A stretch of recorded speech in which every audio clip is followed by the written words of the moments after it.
Quelques mots changent votre vibration, d'autres changent votre vie.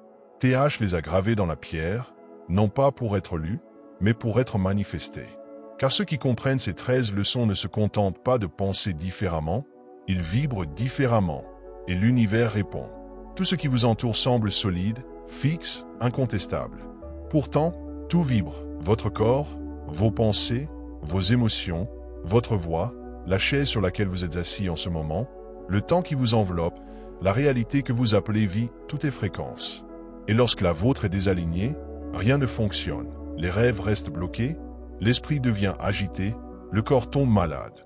Vous essayez de changer le monde extérieur, mais vous continuez d'émettre la même vibration. TH appelait cela la prison invisible. Mais il a aussi laissé les clés pour en sortir. Dans les tablettes d'émeraude, il a révélé que la vibration n'est pas seulement ce qui construit la réalité, c'est ce qui détermine qui la dirige. Et ceux qui ne maîtrisent pas leur propre fréquence seront dominés par celle des autres. C'est pourquoi cette vidéo n'est pas un divertissement, c'est un alignement. Les 13 leçons que vous allez entendre ne sont pas de la théorie, mais de l'ingénierie énergétique. Si vous les appliquez, votre champ énergétique changera. Et quand votre champ change, la réalité n'a pas le choix, elle suit. Mais attention, cette sagesse n'a pas été écrite pour tout le monde. Elle a été laissée à ceux qui sentent que quelque chose ne tourne pas rond dans ce monde et que le changement commence de l'intérieur. Si c'est votre cas, écoutez avec le cœur, car votre fréquence est sur le point de s'élever. Mais s'élever exige de la conscience, et ce qui manque le plus aujourd'hui, c'est la conscience vibratoire. Nous sommes entourés de fréquences qui nous épuisent, nous distraient, nous déforment, des actualités qui nourrissent la peur, des réseaux sociaux qui engendrent la comparaison, des mots vides répétés, lancés au vent comme un poison invisible. Sans même vous en rendre compte, vous vous habituez à vibrer en pilote automatique. Et dans cet état, les rêves deviennent de l'anxiété, le but devient un fardeau, la vie devient une survie. Ce n'est pas un accident, c'est une ingénierie. La plupart des gens ont été entraînés à ignorer leurs propres vibrations, car un esprit déconnecté du corps et un corps déconnecté de la conscience sont faciles à manipuler. Mais les tablettes d'émeraude ont été laissées pour ceux qui choisissent de se réveiller. TH ne s'adressait pas à la masse, mais à l'individu éveillé, celui qui commence à sentir que la réalité a des couches, que la matière réagit, que l'esprit n'est pas tout, que quelque chose de plus grand existe et que ce quelque chose vibre. Et ceci est un appel à comprendre la réalité comme un champ d'énergie organisé par la fréquence que vous émettez. Vous n'attirez pas ce que vous voulez, vous attirez ce que vous êtes. Et ce que vous êtes, c'est ce que vous vibrez. Ces 13 leçons ont été cachées pendant des milliers d'années, mais jamais perdues. Car ceux qui sont prêts à les redécouvrir ne les apprennent pas, ils les reconnaissent. Vous réaliserez que ce n'est pas juste de l'information, c'est un souvenir. Car ce que TH a écrit, vous le savez déjà, vous l'avez juste oublié. Et c'est précisément pour ceux qui ont oublié qu'il a parlé. Non pas avec de l'encre, non pas sur du papier, mais sur de la pierre éternelle, protégée par des symboles, des métaphores et des vibrations cachées. TH n'a pas laissé un livre. Il a laissé un code, une carte. Une carte pour ceux qui sont prêts à se souvenir. Dans les tablettes d'émeraude, le principe qui sous-tend tous les autres est clair comme du cristal. Tout vibre, rien n'est immobile. Tout bouge, tout pulse, tout réagit. Ce n'est pas une idée philosophique. C'est une loi, une structure invisible qui soutient le visible. Et ceux qui maîtrisent leurs propres vibrations n'ont pas besoin de contrôler le monde se plie à la fréquence qui émane de l'intérieur. Tel que je suis pour toi un Dieu par ma connaissance, ainsi serez-vous aussi les dieux du futur par votre connaissance. C'est ce que TH a écrit. Et c'est exactement ce que nous sommes en train de réclamer maintenant. Les 13 leçons que vous allez entendre ne sont pas des concepts aléatoires. Ce sont des fragments d'un système énergétique complet, transmis de civilisation en civilisation, en silence, par ceux qui ont choisi de se souvenir. Et maintenant, cette connaissance vous a atteint. Pas par hasard, pas par chance, mais parce que vous vous y êtes accordé, parce que votre vibration vous a amené ici. Alors, soyez attentifs. Écrivez, mémorisez, alignez-vous et manifestez chacune des leçons suivantes. Leçon numéro 1, tout est vibration. Si tout vibre, alors tout répond. C'est le premier enseignement. La réalité que vous appelez matière n'est rien d'autre que de l'énergie compressée, vibrant à une fréquence spécifique. La chaise sur laquelle vous êtes assis, le mur en face de vous, votre corps, vos pensées, votre voix. Tout est composé de motifs vibratoires organisés selon des niveaux de densité. Et ce que vous percevez comme solide n'est qu'une vibration ralentie. Lorsque TH a révélé que la vibration est la structure de tout, il a remis la clé maîtresse. Car ceux qui comprennent cela arrêtent d'essayer de contrôler la matière et commencent à travailler au niveau de l'énergie. Votre vie ne change pas quand les choses changent. Elle change quand votre fréquence change. Et si vous voulez transformer ce que vous vivez, vous devez commencer là où tout prend naissance, dans la vibration. Leçon numéro 2, la conscience ajuste la réalité. Ce n'est pas le monde qui définit votre expérience. C'est votre conscience qui s'accorde à la fréquence de ce que vous appelez la réalité. Vous ajustez constamment votre champ énergétique par ce que vous pensez, ce que vous ressentez, ce en quoi vous croyez. Et ce champ émet un signal. Ce signal entre en résonance avec le champ de l'univers, c'est cette vibration qui attire les situations, les personnes, les schémas et les résultats. Tu n'attires pas ce que tu veux, tu attires ce que tu es. Et ce que tu es, c'est ce que tu vibres. Tot enseignait que le monde extérieur n'est qu'un reflet vibratoire du monde intérieur. C'est pourquoi élever ta conscience n'est pas un concept spirituel, c'est un changement de la fréquence que tu émets vers l'univers.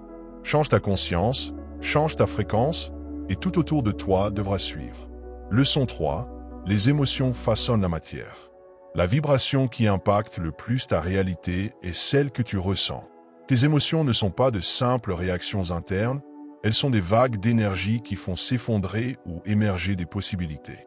La peur, la culpabilité et la colère abaissent ta fréquence et perturbent ton champ énergétique. L'amour, la gratitude et la clarté l'élèvent. La science montre déjà que le cœur possède un champ électromagnétique plus grand que celui du cerveau. Todd disait, le cœur sait, tandis que l'esprit ne fait qu'analyser. Lorsque tu ressens quelque chose intensément, ta vibration devient plus forte, plus claire, plus magnétique. C'est pourquoi penser positivement sans ressentir ne fonctionne pas. L'émotion est la signature énergétique de ton champ et l'univers y répond avec précision. Si tu veux changer la matière, commence par ressentir ce que tu veux vivre avant même de le voir. Leçon 4. L'équilibre intérieur crée l'harmonie extérieure. Rien dans l'univers ne vibre dans le chaos indéfiniment. Tout cherche l'équilibre, tout revient à l'harmonie. Si ta réalité est en désordre, ce n'est pas parce que le monde extérieur est devenu fou, mais parce que quelque chose en toi a perdu son sens. Tot écrivait que le déséquilibre émotionnel est la source du chaos physique. Les corps tombent malades, les relations se brisent, les décisions se sabotent elles-mêmes. Tout cela naît d'une vibration interne qui s'est éloignée de son point d'équilibre. Le plus curieux, c'est que l'équilibre ne demande aucun effort. Il émerge naturellement quand l'excès s'épuise, quand tu cesses de résister, de contrôler, de forcer, et que tu reviens simplement au centre. Quand ta fréquence se stabilise, ta réalité se réorganise. Car l'univers ne fait que refléter ce que tu vibres avec constance. Leçon 5. Les canaux de la force vitale. Cette vibration que tu émets ne vient pas uniquement de ton esprit, ni seulement de ton cœur. Elle circule dans tout ton corps à travers des canaux subtils d'énergie vitale. Tot les appelait les courants de vie. Aujourd'hui, de nombreuses traditions les désignent sous les noms de Ida, Pingala et Sushumna. Ce sont les conduits invisibles qui maintiennent ta fréquence en mouvement, comme des rivières coulant dans ton champ énergétique. Lorsqu'ils sont bloqués, ton énergie stagne. Lorsqu'ils circulent librement, tu ressens de la clarté, de la présence et de l'alignement. Tu peux être mentalement positif et pourtant vibrer dans le manque, simplement parce que tes canaux sont surchargés de tension, de peur ou de négligence énergétique. La respiration consciente, le mouvement intentionnel, le silence intérieur. Ce sont des moyens d'ouvrir ces passages. Quand l'énergie circule, ta fréquence s'élève et tout recommence à répondre. Leçon 6, le son comme architecture de la création. Si tout est vibration, alors le son est l'un des outils les plus puissants que tu possèdes. Tot écrivait « Chante le chant de la liberté ». Non pas comme une métaphore, mais comme une instruction littérale. Le son porte une forme, il structure l'invisible. Les études modernes en cinématique montrent que les fréquences sonores créent des motifs géométriques dans l'eau, le sable, la matière. L'univers a été créé par la vibration, et tu continues à façonner ta vie chaque jour par le son que tu émets. Tes mots créent des ondes. Ta voix altère le champ énergétique. Et même dans le silence, ton intention a une tonalité. Le son est la vibration en mouvement. Et lorsqu'il est utilisé avec conscience, il réaligne, il guérit, il organise. Parle avec vérité, respire avec présence, chante, même en silence. L'univers écoute. Leçon 7. La fleur de vie est le code vibratoire de la création. L'univers écoute parce qu'il a été conçu pour cela. Et cette conception a un nom, la fleur de vie. Thoth révélait que toute existence est structurée sur ce motif. Chaque ligne, chaque courbe, chaque répétition géométrique reflète une fréquence essentielle. Ce n'est pas juste un symbole spirituel. C'est un code mathématique, un langage vibratoire qui connecte tout. Les atomes, les cellules, les galaxies et toi. La fleur de vie contient en elle la base de toutes les formes, de tous les sons et de toutes les proportions. Elle est le miroir de la conscience en expansion. C'est pourquoi tu ressens quelque chose en la voyant. C'est pourquoi tant de civilisations l'ont gravée dans la pierre. Parce que ce motif ne fait pas que représenter la création. Il vibre en tant que création. Médite avec elle. Respire avec elle. Ressens-la. Car s'y connecter, c'est aligner ta fréquence avec celle de l'univers lui-même. Les 13 leçons de Thoth, la vibration comme clé de la réalité. Première leçon, la vibration attire la réalité. C'est cette vibration qui attire les situations, les personnes, les schémas et les résultats. Vous n'attirez pas ce que vous voulez, vous attirez ce que vous êtes, et ce que vous êtes est ce que vous vibrez. Thoth enseignait que le monde extérieur n'est qu'un reflet vibratoire du monde intérieur. C'est pourquoi élever votre conscience n'est pas un simple concept spirituel, mais un changement dans la fréquence que vous émettez vers l'univers. Changez votre conscience, changez votre fréquence, et tout autour de vous devra suivre. Deuxième leçon, les émotions façonnent la matière. La vibration qui impacte le plus votre réalité est celle que vous ressentez. Vos émotions ne sont pas de simples réactions internes, ce sont des ondes d'énergie qui effondrent ou créent des possibilités. La peur, la culpabilité et la colère abaissent votre fréquence et déforment votre champ. L'amour, la gratitude et la clarté l'élèvent.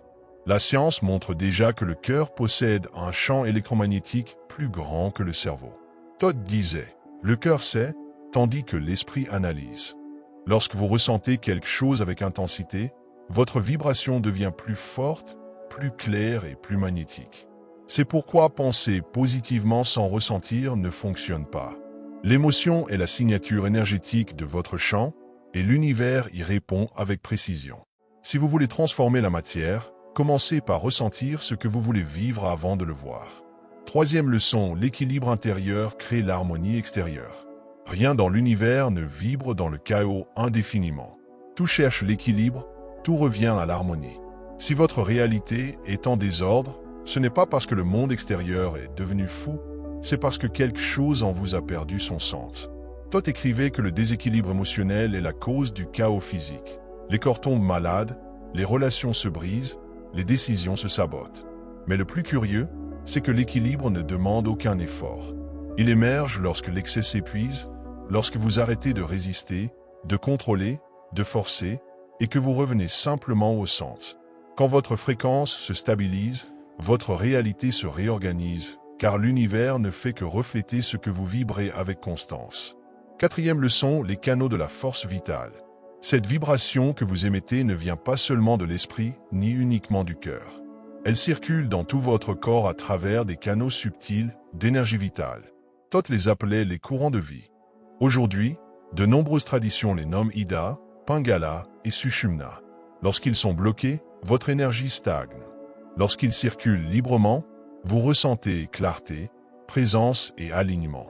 Vous pouvez être mentalement positif tout en vibrant dans le manque, simplement parce que vos canaux sont saturés de tension, de peur ou de négligence énergétique. La respiration consciente, le mouvement intentionnel, le silence intérieur sont des moyens de débloquer ces voies. Quand l'énergie circule, votre fréquence s'élève et tout recommence à répondre. Cinquième leçon, le son comme architecture de la création. Si tout est vibration, alors le son est l'un des outils les plus puissants à votre disposition. Thoth écrivait « Chante le chant de la liberté », non comme une métaphore, mais comme une instruction littérale. Le son porte la forme. Il structure l'invisible. Les études modernes en cinématique montrent comment les fréquences sonores créent des motifs géométriques dans l'eau, le sable, la matière. L'univers a été créé à travers la vibration. Et chaque jour, vous façonnez votre vie de la même manière, avec les sons que vous émettez. Vos mots créent des ondes. Votre voix altère le chant. Même dans le silence, votre intention a une tonalité. 6e leçon, la fleur de vie, le code vibratoire de la création. L'univers écoute car il a été conçu pour le faire. Et cette conception a un nom, la fleur de vie. Thoth révéla que toute existence repose sur ce schéma. Chaque ligne, chaque courbe, chaque répétition géométrique reflète une fréquence essentielle. Ce n'est pas un simple symbole spirituel, mais un code mathématique, un langage vibratoire qui relie tout. Les atomes, les cellules, les galaxies et vous. C'est pourquoi vous ressentez quelque chose en la voyant. C'est pourquoi tant de civilisations l'ont gravé dans la pierre. Ce motif ne représente pas seulement la création, il vibre en tant que création. 7e leçon, le feu intérieur qui transmute les densités. Mais toute vibration n'est pas lumière, et toute transformation ne commence pas dans la paix. Il existe un feu en vous, une force silencieuse et vivante. Thoth appelait ce feu la force qui consume tout. Il brûle la peur, le doute, l'attachement, mais seulement ce qui ne vous sert plus. Lorsque ce feu est ignoré, il devient destruction intérieure. Lorsqu'il est cultivé en conscience, il devient ascension. Ce feu ne s'éteint jamais. Il brûle depuis votre naissance, mais il ne répond que lorsque vous cessez de résister et commencez à vous abandonner. 8e leçon, la polarité comme chemin d'ascension. Toute vibration oscille entre les opposés, le chaud et le froid, la lumière et l'ombre, le masculin et le féminin. Mais Thoth enseignait que les opposés ne sont pas ennemis, ils sont les deux extrêmes d'une même énergie. Vous n'êtes pas ici pour combattre votre ombre. Vous êtes ici pour l'intégrer. Lorsque vous acceptez, accueillez et comprenez vos polarités, quelque chose de magique se produit, l'équilibre. Et l'équilibre n'est pas la neutralité. C'est la puissance en harmonie. 9e leçon, le temps comme champ vibratoire. Si vous croyez être bloqué dans le passé, c'est parce que vous vibrez encore comme avant. Thoth révélait que le temps est une force qui sépare les événements, mais ne les limite pas. Il disait, le temps ne bouge pas. Ce qui bouge, c'est la conscience. La physique moderne commence à confirmer cela. Le passé, le présent et le futur coexistent comme des couches vibratoires. Vous pouvez changer votre histoire, non pas en retournant dans le passé, mais en changeant la fréquence qui maintient ce schéma vivant. 10e leçon, la Terre comme être vibratoire vivant. Vous ne marchez pas sur la Terre, vous marchez avec elle. Thoth révélait que la planète est un organisme vivant, avec sa propre conscience et vibration active. À chaque battement de votre cœur, vous résonnez avec son pouls magnétique. Se reconnecter à elle, c'est se réaligner avec le rythme originel de la vie. Les 13 leçons de Thoth ne sont pas juste une invitation à réfléchir. Elles sont une technologie spirituelle pour la transformation. Appliquées dans le silence du quotidien, elles changent tout. Et rappelez-vous toujours, l'univers n'entend pas ce que vous dites, il ressent ce que vous vibrez.